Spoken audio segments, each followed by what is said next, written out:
Hello and welcome back to the Canadian Money Roadmap Podcast. I'm your host, Evan Neufeld. Today, we are looking at building your own investment selection process and looking through the lens of a little bit of basketball story here where the Philadelphia 76ers were learning to trust the process. If you're a longtime listener to the podcast, you might know that I am a basketball fan. And for any of you who are basketball fans that are probably around my age, if I told you to, quote, trust the process, you would probably know what I'm talking about. But for those of you who don't know what I'm talking about there, the process was a strategy that the Philadelphia 76ers were employing using their general manager. His name was Sam Hinkie. I say was because he's no longer their general manager. But anyways, this was his kind of plan. And it kind of rubbed some people the wrong way.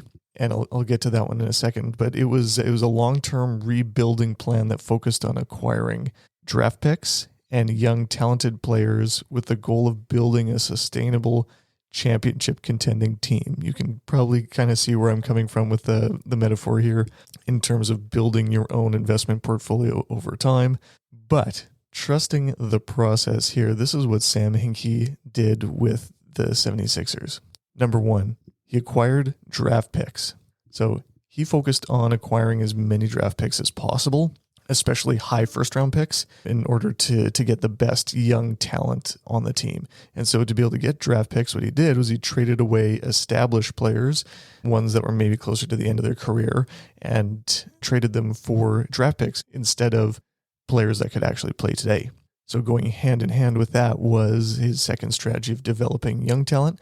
So he really emphasized the development of young, talented players rather than relying on veterans or, past all-stars or something like that. He was willing to endure long seasons of losing in order to give these young players the opportunity to learn and grow at the NBA level. Number three, he used analytics. So this was kind of the start. Sam Hinkie and some of the other general managers in the league at the same time, they really started using analytics to their advantage to try to find unique players that would fit a strategy that they believed would lead to on-court success. They thought that this data-driven approach gave them a competitive advantage, and I would argue that it probably did. And number four, so embracing uncertainty. We would call this investment risk in our worlds here, but Sam Hinkie recognized that building a championship team actually required a certain amount of luck and uncertainty, and he was willing to take that risk and make unconventional moves in order to increase the team's odds of success.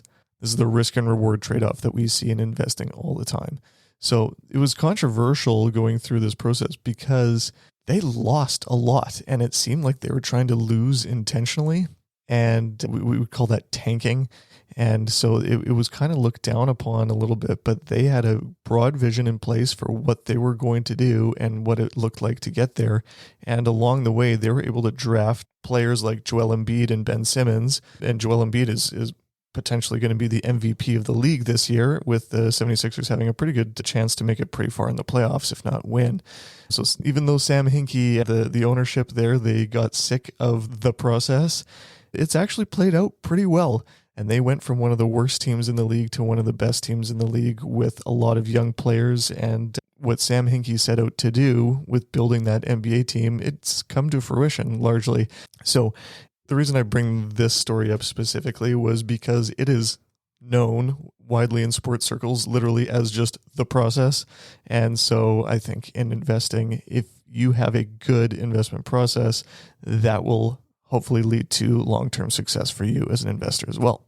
So when most people evaluate their investments, they just look at last month, last quarter, last year, whatever, and they say, well, did I have good returns or did I have bad returns?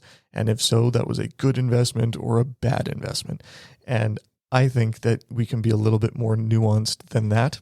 And so instead of just looking at the number and looking in hindsight to see if that was a good decision or a bad decision, just based on a short-term result, I think looking at a good investment process and then comparing that to the outcome will help define things a little bit better for you. So I've referenced Moneyball a few times before. It's a movie and a book that came out in the mid 2000s. And Jonah Hill's character on that movie was loosely based on a guy named Paul DePodesta. And he is someone that was much in line with the Sam Hinkie way of doing things, using analytics and building the team through a process instead of looking for all-stars and things like that. And so he had a blog post years ago where he kind of outlined this little grid of evaluating decisions. And on one side, it says good process and bad process. And then on the top, it says good outcome and bad outcome. So if you have a good process and you get a good outcome, he would say that that's deserved success. Everything is right in the world. You had a good process, you had a good outcome, everybody's happy. But if you had a good process and a bad outcome, that is just a bad break. It's like, boy, you're not going to get all of them, but that was a bad break. So you can look back on your process and say, okay, well, we can probably do this again, because even though the outcome wasn't great, we just kind of had a bit of bad luck here, and it's not always going to be that way. But if you have a bad process and you have a good outcome, you'd have to categorize that as just dumb luck, right? Not even smart luck, of course. It's dumb luck because you stumbled your way into success. You know these people that this happens to all the time. Your buddy that was always getting into trouble managed to come out unscathed from whatever scheme you got into. Those kind of situations. People who bought NFTs and sold them at the top. It's like, okay, well, was it a good investment? No, probably not. Did you make money on it? Maybe.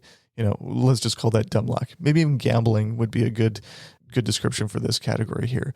Gambling is never a good process-driven decision, but you can have a good outcome. And so, yeah, of course, if you win, that's just dumb luck. But if you have bad process and you get a bad outcome, Paul DePodesta says that is just poetic justice, right? It is not rewarding bad decision-making. And the people that fall under that category, or the decisions that fall under that category, can hopefully be learned from. From our perspective here as investors, and for many of you that are new to investing or just beginning investing, I wanted to put together a few thoughts of what is a good investment selection process.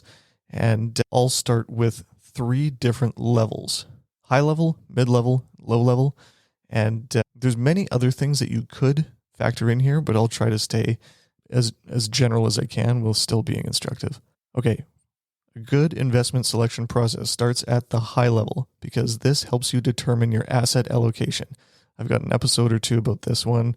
Essentially, this determines how aggressive you should be investing with your mix between stocks, bonds, and cash, and that starts with your timeline. So if you are investing for the purposes of buying a house next week, I would say you should not be investing. That money should be in cash. However, if you are investing for a retirement that is 20 plus years away, that means you probably can't afford to take on a little bit more risk. So the longer the timeline, the more risk you could be willing to take on with your investments. However, on the other side of the coin, here is my next point at the high level, is your risk tolerance. So even though you have the capacity, maybe with your timeline and your own personal financial situation to take on some risk, you might not feel very comfortable with it, or you might be new to investing. And so your risk tolerance might be a little bit lower. So even if you have a long time horizon, but your risk tolerance or preference is lower, you might want to add a few more bonds into your mix. And finally, the purpose, or sometimes you'd say goals, this goes along with your timeline. A lot of people don't know their timeline though. So sometimes we can fall back to your purpose, or what is the reason that you're investing in the first place? Is it just to make a pile of cash bigger? No, almost no one would really have that as a goal. But maybe to buy a house, maybe to retire, maybe to buy a vacation property, maybe to reduce how much you're working. So maybe you could work part-time and have income from other sources, things like that. Knowing what your purpose is will help determine your asset allocation at a high level. Okay, so those are the things that you want to think about at a high level to help you determine your asset allocation. Now, secondly, the mid-level decision-making here comes down to determining your investment approach. I won't spend a ton of time on this one because I did a whole series on a variety of things that you should consider. You can go back and look for those headings of building your own investment approach just a few weeks ago in the podcast feed here. But some things that you might want to take a look at are just your general investment philosophy. If you don't know what that means, definitely go back and listen to those episodes. But a lot of people start with the active and passive philosophy, and that's totally fine. But you could probably look a little bit further and look at, say, traditional active versus factor investing versus traditional indexing. So there's a little bit more of a spectrum there. And pure passive and pure active, I would argue, don't really exist. And so go back and listen to those episodes to figure out where you might fall in that spectrum. But other things like being diversified or concentrated, tactical or strategic, and some other things that you might want to prioritize would all fall under your investment philosophy. But as I'm trying to show here, your investment philosophy really only matters after you've determined the high-level things of your timeline, your risk tolerance, and your purpose, and then your asset allocation that comes along with that. So once you've kind of figured that out, and then you've figured out your investment approach, you can kind of move over to some of the lower level things that I would say they help you determine the execution of what you're actually going to buy. And so once you kind of know what you're looking for, then you can start evaluating things like cost. Because if you have something that is, let's say you're going to be 100% equities and you're going to be diversified and you're going to go passive, well, you can probably assume that when you're evaluating those options, they're largely going to be similar. So you could find one that is lower cost than the other. You definitely don't want to split hairs here if they're like within a very close amount of cost. Don't worry about it too much. But if one is meaningfully more expensive than the other one, you could probably find a cheaper option. Another thing to consider at the low level here is a provider preference. So two large ETF providers here in Canada and around the world would be iShares and Vanguard. iShares, for example, is owned by a company called BlackRock. And for whatever reason, some people really do not like BlackRock. For the same reason that people don't like them, it's the same reason that other people really do like them. The current CEO has an ESG preference that has come into some of their products, especially in the US. And a lot of folks that would largely live in states or provinces that are high producers of oil and gas, they would say, oh, that's not really my preference there. I don't really want to align with that. And so perhaps they would be more interested in something from Vanguard or another provider. Vanguard is also kind of unique in that they're structured almost like a co-op. And so they're owned by the unit holders in the US. The Canadian version is a little bit different, but it's not like a big profit generating machine. Vanguard's incentive is to actually reduce fees over time as opposed to increase them, because if the company is owned by the unit holders, there's no incentive to increase costs for the sake of increasing profits in that case. So, there are some nuances between providers here that would make sense. If you work with an investment advisor, they would probably have a bit of a preference from one to another as well. So if you've already determined your high and mid-level approaches with your advisor, they might have some recommendations on provider preferences based on service that you as the end client might not see.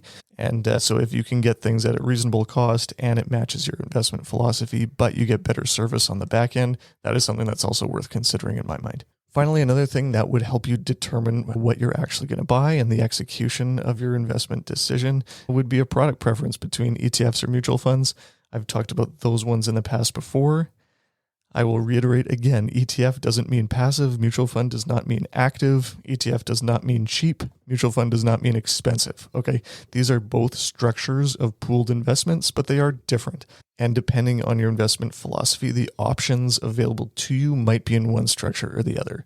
Mutual funds are more flexible, but ETFs have a few other advantages for them, but sometimes they can come along with trading costs, or they might not be as liquid throughout the day, so you might actually take a little bit of hit when it comes to buying and selling these things.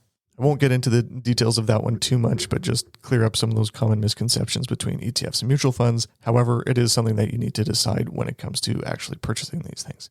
So those are kind of the main things that I would want to consider when it comes to a good investment selection process. So let me reiterate those again. At a high level, this helps you determine your asset allocation, so your timeline, risk tolerance, and purpose or goals. And then at the mid-level, you want to determine your approach or your investment philosophy. And that'll help you determine what direction you're going to go or what kind of investment options you can kind of filter through. And then at the low level, this determines what you're actually going to buy. Cost would be a big part of this, provider preferences and product preferences if you have any. So now that you kind of know what a good investment selection process looks like, you can use this as a filter to then determine what a bad investment selection process looks like.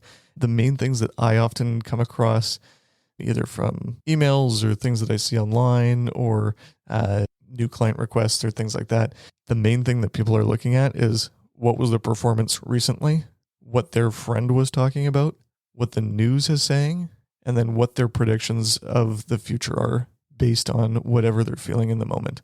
Most of these things lead to biased decisions, recency bias, confirmation bias, overconfidence, lots of things that don't actually lead to any deserved success.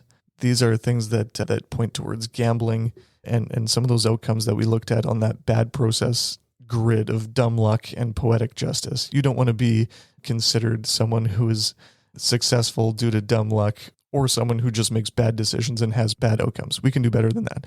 So if you follow a good investment selection process, hopefully you'll have some deserved success along with that. You're definitely going to have bad breaks from time to time, but if you look back on your investment selection process and you learn to trust the process first, as opposed to trusting the last line on the most recent statement, you're going to have a great outcome over a long period of time. If this was helpful for you, I'd love it if you could share this episode with a friend or someone that you know that's getting into investing and wanting to learn more.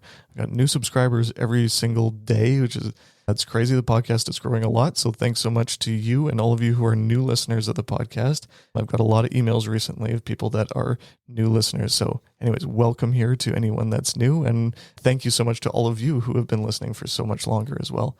I hope that you have a good rest of April, and I will see you next week with a new episode. Thanks for listening to this episode of the Canadian Money Roadmap Podcast. Any rates of return or investments discussed are historical or hypothetical and are intended to be used for educational purposes only. You should always consult with your financial, legal, and tax advisors before making changes to your financial plan. Evan Neufeld is a certified financial planner and registered investment fund advisor. Mutual funds and ETFs are provided by Sterling Mutuals Inc.